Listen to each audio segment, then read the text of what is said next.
Good morning, all of you.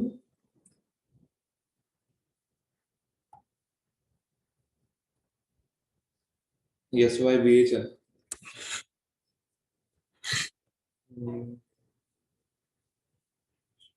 Semester 4 या semester 4 मध्ये आपण डेमोग्राफी, ज्याला लोकसंख्याशास्त्र असं म्हणतात, या लोकसंख्याशास्त्राचा आपण गेल्या सेमिस्टर पासून अभ्यास करत आहोत. आणि आपल्याला माहिती आहे की SYBE मध्ये फक्त डेमोग्राफी हा फक्त एक ऑप्शनल विषय आहे. जर डेमोग्राफी हा विषय तुम्ही निवडला असेल तरच तुम्ही हा लेक्चर ऐकायचा आहे. कारण SYBE ला तुम्हाला डेमोग्राफी आणि ईडी, डेमोग्राफी म्हणजे लोकसंख्याशास्त्र आणि ईडी म्हणजे उद्योजकता विकास, एंटरप्रेन्योरशिप डेव्हलपमेंट, या दोन विषयांपैकी कुठलाही एक विषय तुम्हाला फक्त SYBE साठी निवडायचा होता. आणि त्या अनुषंगाने जर तुम्ही सेमिस्टर 3 ला लोकसंख्याशास्त्र हा पेपर दिला असेल तरच तुम्हाला सेमिस्टर 4 मध्ये लोकसंख्याशास्त्र हा विषय असेल. ठीक आहे. तर आता तुमच्या मनामध्ये बरेच काही प्रश्न असतील की गायकर सर 15 तारखेपासून कॉलेज ऑफलाईन सुरू झालेलं आहे. मग मी एवढ्या लांब राहते, एवढ्या लांबून कॉलेजला यायचं का, कसं यायचं, बसचा पास देत नाहीये, आठवड्यातून फक्त 2च दिवस यायचं आहे, अजून परीक्षा ऑनलाईन होईल की ऑफलाईन, असे बरेच प्रश्न तुमच्या मनामध्ये असतील. तर या सर्व प्रश्नांची उत्तर आज मी तुम्हाला या लेक्चर मध्ये देणार आहे. तसेच आपला लोकसंख्याशास्त्राचा अभ्यासक्रम कसा असेल तो देखील आज आपण अभ्यासणार आहोत. तर पहिलं महत्वाचं लक्षात घ्या की तुम्हाला, मला वाटतं, आठवड्यातून फक्त 2 दिवस कॉलेजमध्ये येऊन तुम्ही लेक्चर ऐकू शकता, असं तुम्हाला प्राचार्यांची एक नोटीस आलेली होती. आणि त्या अनुषंगाने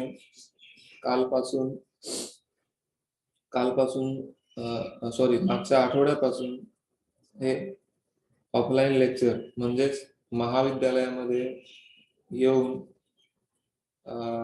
लेक्चर तुम्ही ऐकू शकता असं सांगितलेलं आहे. तर पुढची गोष्ट आहे की सर, आम्हाला एक्झाम मागच्या सेमिस्टरला आम्ही ऑनलाईन दिली, मग आम्हाला या वर्षी पण या सेमिस्टरला पण परीक्षा ऑनलाईन देता येईल का की ऑफलाईन द्यावी लागेल? तर याचं उत्तर तुम्हाला दोन्ही पर्याय उपलब्ध आहेत. तुम्ही ऑनलाईन देखील घरून परीक्षा देऊ शकता अथवा तुम्ही कॉलेजला येऊन देखील ऑफलाईन परीक्षा देऊ शकता. ठीक आहे. पुढचा प्रश्न तुमच्या मनामध्ये असेल की सर, मग ऑफलाईन एक्झाम मी समजा कॉलेजला येऊन जर परीक्षा दिली तर मग परीक्षा ही डिस्क्रिप्टिव्ह असेल का, म्हणजे निबंधात्मक, वर्णनात्मक असेल का की ऑब्जेक्टिव्ह असेल, संख्यात्मक असेल? याचं उत्तर आहे की ऑब्जेक्टिव्ह परीक्षाच असेल. तुम्हाला मागच्या सेमिस्टरला जसं तुम्हाला 50 प्रश्नापैकी 40 प्रश्न सोडवायचे होते, तशाच प्रकारची एक्झाम होऊ शकते असं आपण गृहीत धरूया. कारण मुंबई विद्यापीठाने अजून देखील तसं काही सांगितलेलं नाहीये की परीक्षा जर ऑफलाईन घेतली तर तुमची डिस्क्रिप्टिव्ह असेल की ऑब्जेक्टिव्ह असेल. तर आपण असं गृहीत धरूया की आपली परीक्षा ही ऑब्जेक्टिव्ह टाईप असेल. ऑब्जेक्टिव्ह टाईप म्हणजे कशी, ती मागच्या सेमिस्टरला आपण जसं 4 पर्यायांपैकी एक पर्याय निवडायचा होता, तशाच प्रकारे ही परीक्षा पण तुमची तशीच होऊ शकते किंवा होणार. बरं, आता पुढे जाऊन आणखी बघूया की आपण आपला अभ्यासक्रम, तुम्हाला माहिती आहे की SYBE मध्ये बरेच सारे विषय आहेत. तर या सर्व विषयांपैकी आपल्याला लोकसंख्याशास्त्र, ज्याला इंग्लिशमध्ये डेमोग्राफी असं म्हणतात, तर हा डेमोग्राफी हा देखील एक विषय आहे, लोकसंख्याशास्त्र, जो आपण मागच्या सेमेस्टर पासून अभ्यासलेला आहे. तर प्रश्न हा आहे की सर आम्हाला प्रश्न कुठून येणार बरं, अभ्यासक्रम काय असेल, अभ्यासक्रम काय असेल. तर तुम्हाला स्क्रीनवर बघू शकता की या लोकसंख्याशास्त्राचा अभ्यासक्रम आहे. यातून तुम्हाला प्रत्येक एकूण 3 युनिट आहेत. प्रत्येक युनिट मधून तुम्हाला 17 जवळजवळ 16 ते 17 प्रश्न प्रत्येक युनिट मधून तुम्हाला विचारले जातील. ठीक आहे.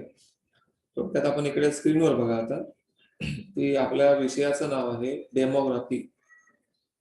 काय नाव आहे? डेमोग्राफी, ज्याला मराठीमध्ये लोकसंख्याशास्त्र असं म्हणतात. आणि सेमिस्टर किती आहे? सेमिस्टर 4. सेमिस्टर 4 म्हणजे आताचं सेमिस्टर आपलं सेमिस्टर 4. बरं, एकूण युनिट किती आहे? तर ते स्क्रीनवर बघू शकाल की तुम्हाला एकूण किती युनिट आहेत? टोटल 3 युनिट आहेत. किती युनिट आहेत? 3. पहिला युनिट आहे फर्टिलिटी, न्यूट्रॅलिटी आणि मॉर्टॅलिटी, म्हणजे जन्मदर,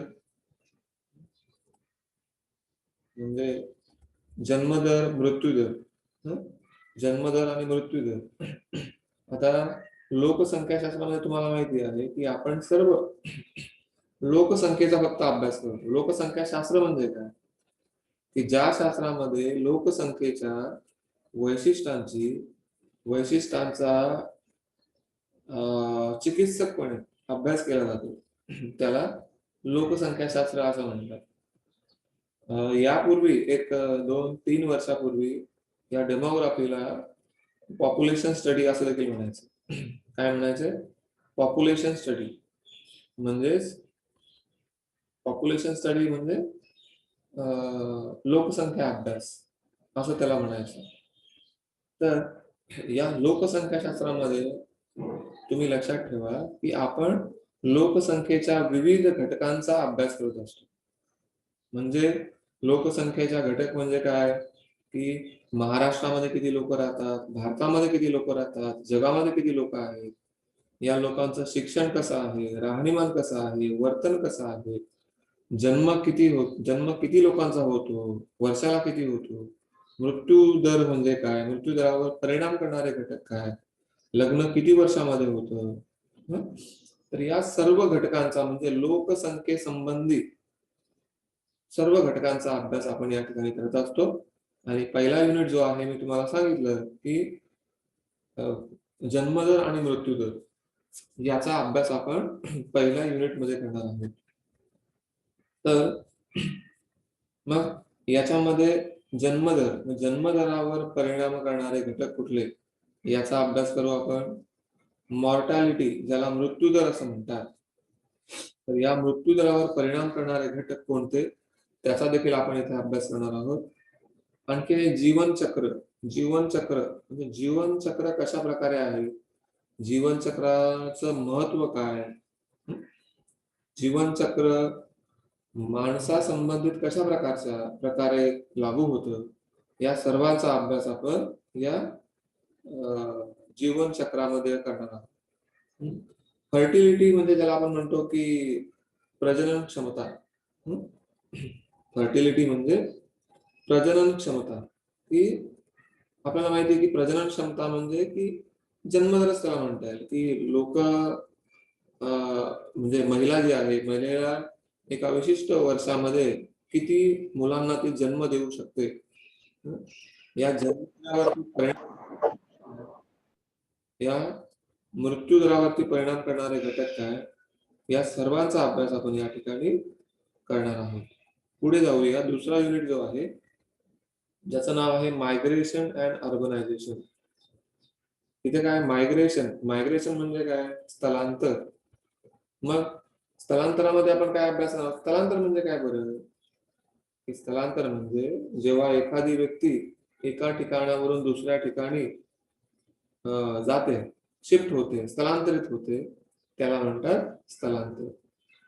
उदाहरण द्यायचं झालं की समजा तुम्ही तलासरीला राहत आहे, पण तलासरीवरून तुम्ही डहाणूच्या हॉस्टेलमध्ये, आगरच्या हॉस्टेलमध्ये तुम्ही प्रवेश घेतला, तर याला म्हणतात स्थलांतर.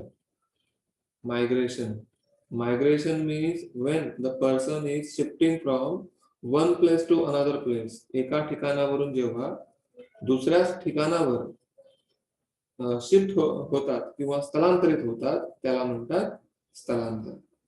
मग तुम्हाला प्रश्न काय असेल बरं, की स्थलांतराची संकल्पना, अर्थ काय बरं? स्थलांतराचे प्रकार, किंवा देशांतर्गत असतं, आंतरराष्ट्रीय स्थलांतर. आता समजा तुमच्या जवळपासचा एखादा मुलगा किंवा एखादी मुलगी डॉक्टरचा अभ्यास करण्यासाठी अमेरिकेला जाते, तर याला म्हणतात आंतरराष्ट्रीय स्थलांतर. जर तुमच्यापैकी एखादा विद्यार्थी दिल्लीला कलेक्टरचा अभ्यास करण्यासाठी जाते, तर त्याला म्हणतात आंतरराज्यीय स्थलांतर किंवा देशी स्थलांतर. की जेव्हा देशातल्या देशात, राज्यातल्या राज्यात जेव्हा स्थलांतर होतं, तेव्हा त्याला म्हणतात आंतरराज्यीय स्थलांतर. ठीक आहे. तर अशा प्रकारे स्थलांतराचे विविध प्रकार आहेत.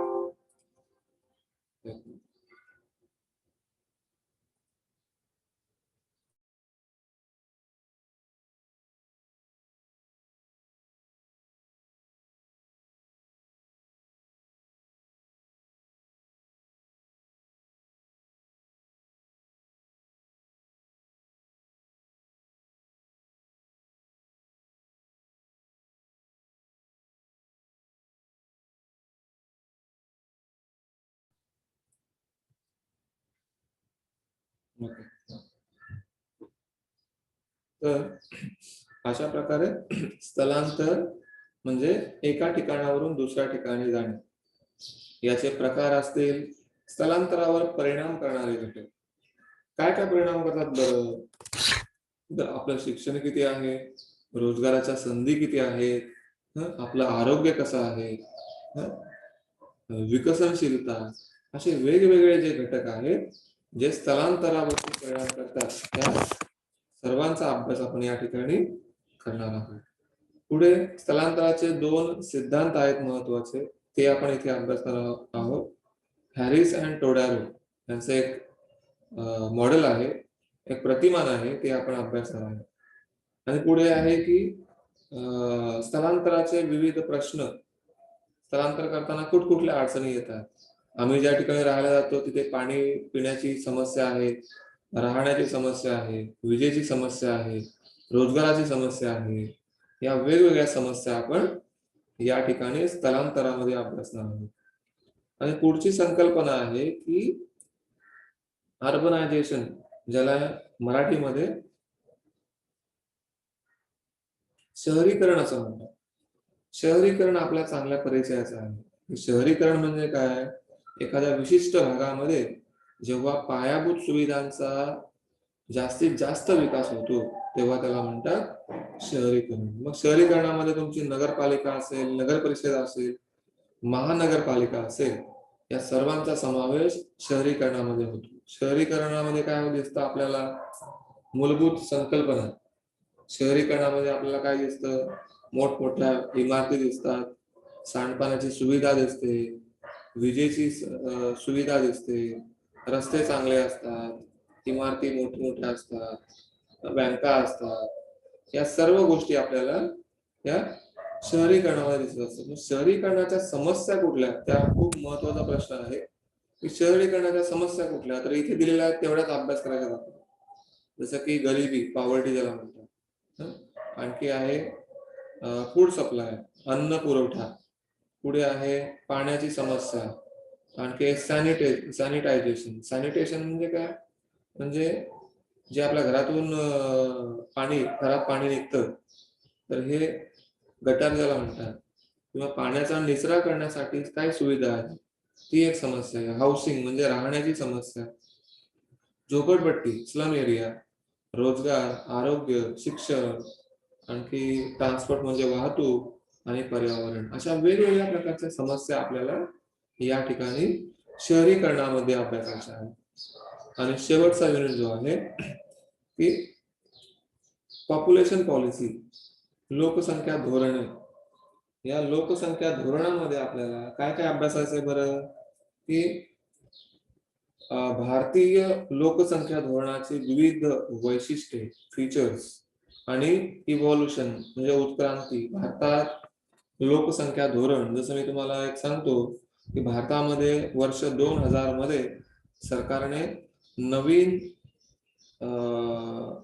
लोकसंख्या धोरण हे तयार केलं, की या धोरणाअंतर्गत जन्मदरावरती नियंत्रण कसं ठेवता येईल आणि मृत्यू दर कशा प्रकारे आपल्याला म्हणजे कमी करता येईल, या सर्वांचा अभ्यास, या सर्वांची एक योजना. आता योजना सरकार काय बनवतं बरं, तर सरकार योजना यासाठी बनवत असतं की जेणेकरून लोकांना त्या योजनेचा फायदा झाला पाहिजे आणि एक विशिष्ट ध्येय ठेवून सरकार योजना बनवत असतं, बरोबर. तर सरकारने आतापर्यंत ज्या काही लोकसंख्या संदर्भात ज्या पण काही योजना आपल्याला आहेत त्याचा अभ्यास आपल्याला इथे 3ऱ्या युनिटमध्ये करायचा आहे. नंतर काय बरं, मग एक लोकसंख्या नियंत्रण ते कुटुंब कल्याण ते महिला सबलीकरण याच्यामध्ये कशा प्रकारे बदल होत चाललेला आहे त्याचा अभ्यास देखील आपल्याला या 3ऱ्या युनिटमध्ये करायचा आहे. की लोकसंख्या नियंत्रण, भारतामध्ये लोकसंख्येचा विस्फोट होत चाललेला आहे, लोकसंख्या भरमसाठ वाढत चाललेली आहे. आपल्या डोळ्याची पापणी लवते न लवते तोपर्यंत एका मुलाचा जन्म होत असतो. म्हणजे भारतामध्ये लोकसंख्या खूप वाढत चाललेली आहे आणि आपल्याला माहिती आहे की लोकसंख्या जर वाढत चालली तर काय होईल बरं, तर पायाभूत सुविधांवरती ताण पडेल आणि काय होईल बरं, की लोक खूप वाढतील आणि एक आपण म्हणू की स्टार्वेशन, भूकमरी वाढत जाईल. दुष्काळ म्हणजे आपल्याला म्हणतो की कुपोषण होत जाईल. अशा वेगवेगळ्या समस्या आपल्याला, आणखी चोऱ्या माऱ्या वाढत जातील. कारण लोकांना जर कामच नसेल, नवीन जनरेशन जी येत चाललेली आहे तिला जर कामच नसेल तर काय होईल बरं, की शेवटी चोऱ्या वगैरे, लुटमारी असे वाढत जातील. आणखी देशामध्ये अराजकता वाढत जाईल वगैरे वगैरे, बरोबर. तर लोकसंख्या नियंत्रणात असली पाहिजे. मग त्यासाठी सरकारने काय करायला पाहिजे, फॅमिली वेलफेअर, कुटुंब कल्याण, काय धोरण अवलंबलं पाहिजे, हम दो हमारे दो. भारतामध्ये असं आहे का, हम दो हमारे कितने भी. चायनामध्ये एक धोरण ठेवलं होतं की हम दो हमारा एक, एकच मुलगा. चीनमध्ये फक्त एकच मुलाला जन्म दिला तरच त्या कुटुंबाला सरकारी योजनांचा लाभ घेता येईल. एकापेक्षा जास्त मुलं जर असतील तर चीनमध्ये त्या कुटुंबावरती बरेच काही निर्बंध घातले जातात, त्याला वेगवेगळ्या योजनांचा फायदा होत नाहीये. ठीक आहे. तर अशा प्रकारे कुटुंब कल्याणावरती देखील सरकारने भर द्यायला सुरुवात केलेली आहे. मग कुटुंब कल्याणामध्ये काय काय योजना राबवल्या त्या देखील आपण इथे पाहणार आहोत. नंतर आहे की वुमन एम्पॉवरमेंट, महिला सबलीकरण. महिला आता काय चूल आणि मूल यामध्ये गुरफटून न राहता सरकारने तिला खूप सारं स्वातंत्र्य दिलेलं आहे. महाराष्ट्राचा जर विचार करायला गेलो तर महाराष्ट्रामध्ये महिलांना 50% आरक्षण सरकारी नोकरीमध्ये दिलं जातं. उदाहरण द्यायचं झालं की महाराष्ट्रामध्ये जर 10 पदे ही कलेक्टरची निघाली तर 10 पदांपैकी 5 पोस्ट या महिलांसाठी राखीव असतात. ठीक आहे. तर आज आपण बघतो की महिला विमान चालवणारी देखील महिला आहे, रेल्वे चालवणारी पण महिला आहे, गावात सरपंच पण महिला आहे, लोकसभा विधानसभेमध्ये, लोकसभा राज्यसभेमध्ये खासदार देखील महिला आहे, विधानसभा विधान परिषदेमध्ये देखील आमदार महिला आहे. कुठे महिला पोहोचली नाही असं आपल्याला सांगता येणार नाही. पण तरी देखील आज देखील काय होतं, समाजामध्ये आपल्याला असं दिसतं की महिला सरपंच असते पण कारभार चालवणारा फक्त आणि फक्त पुरुष असतो. तिचा नवरा जो असतो तो कारभार चालवतो, तो तिच्या सह्या कुठे घेत असतो आणि त्यानुसार तो कारभार चालत असतो. महिलेला तेवढं स्वातंत्र्य नसतं. महिलेला इथे स्वातंत्र्य नसतं. कुठलं स्वातंत्र्य नसतं बरं?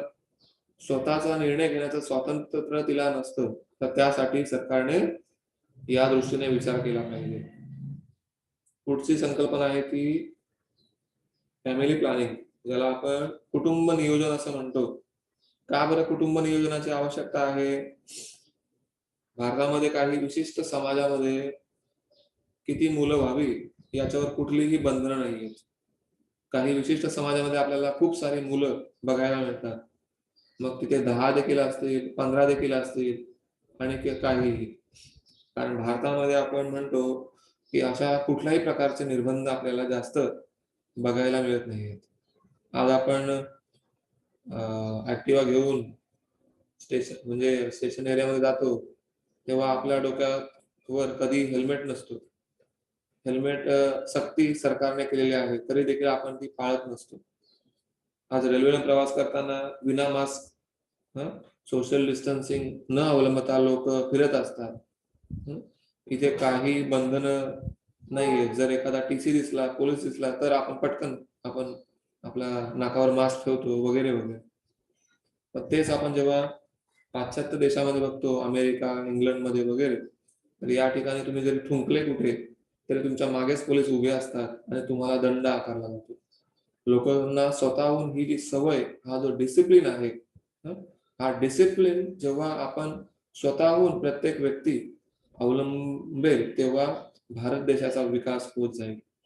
आपल्याला कोणीतरी बघतोय हे आपण सतत लक्षात ठेवलं आणि त्यानुसार आपण जर नियम म्हणजे नियमांचं पालन करत गेलो, तरच देशाचा विकास होईल.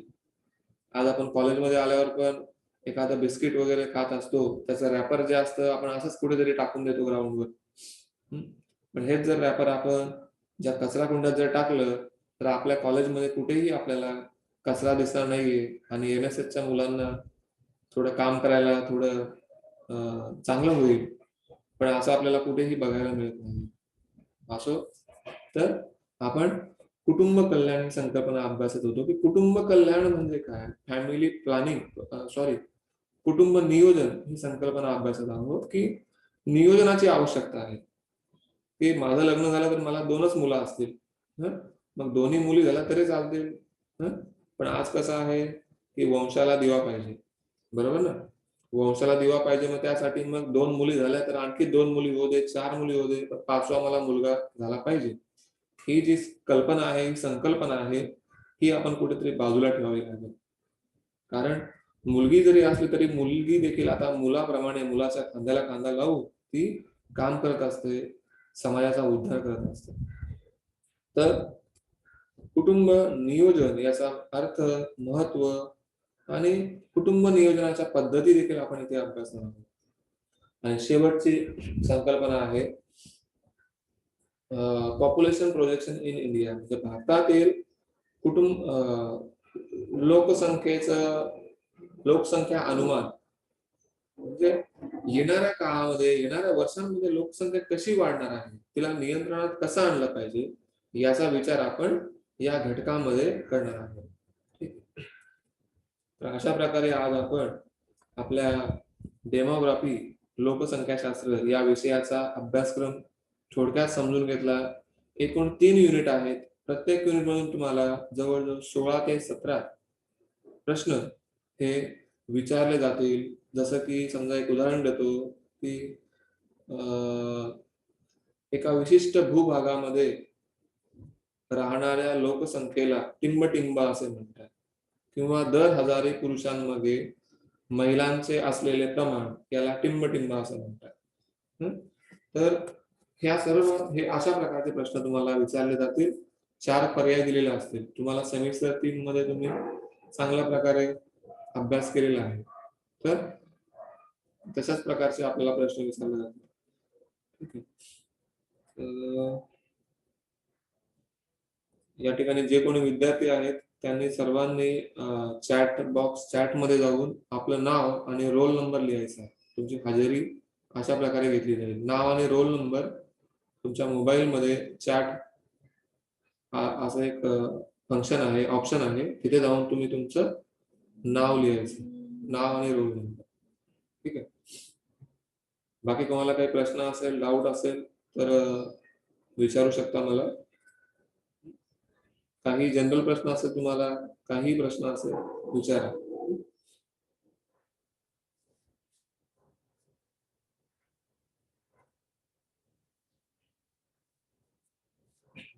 काय प्रश्न आहे कोणाला पटकन? आणि सर्वांनी लेक्चरला हजर राहायचं आहे. जेव्हा जेव्हा लेक्चर होईल तुम्हाला आधीच सांगितलं जाईल की लेक्चर केव्हा असणार आहे, त्यानुसार लेक्चर अटेंड करायचं तुम्हाला.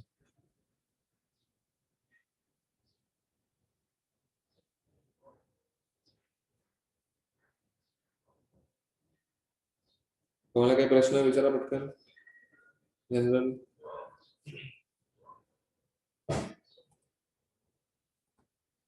प्रश्न आहे कोणाला काही?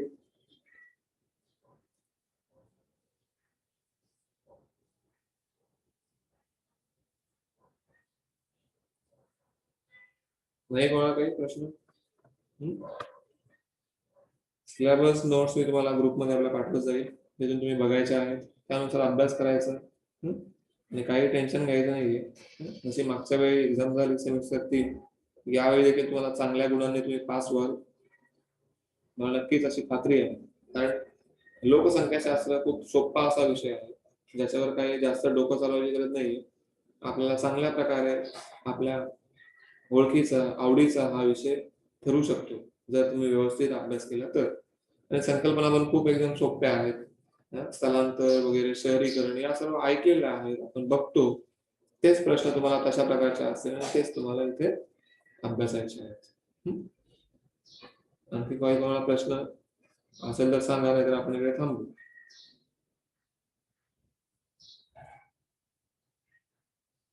बोला पटकन, काही डाऊट आहे कोणाला?